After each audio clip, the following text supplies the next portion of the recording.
This is Narendra Modi's first multilateral diplomatic event, and it was a relatively successful one because you had a number of accomplishments. The first one being, of course, the creation of the BRICS Bank, which had been under negotiation for a while, but at least the key points, where it would be based in Shanghai and the amount of money that would have to be put into it have been agreed upon.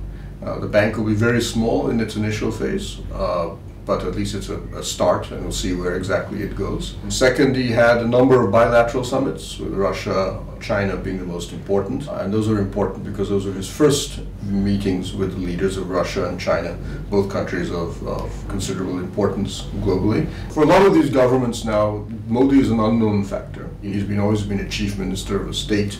He hasn't traveled very much around the world, partly because of the visa ban that was imposed on him. So here you have a government that has an absolute majority in parliament, that has positioned itself as being a government that does things, that it will actually implement whatever it says.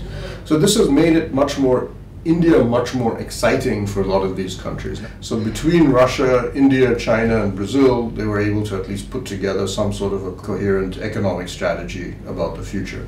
Now we'll see whether or not it comes to something. BRICS has often been big on statements and very little on accomplishment. But I think the importance for us will be that it builds confidence, particularly between India and China, because China wants to invest heavily in India. China has offered to invest $300 billion, so we can change the infrastructure of India. We're trying to see if we can develop an energy relationship with Russia.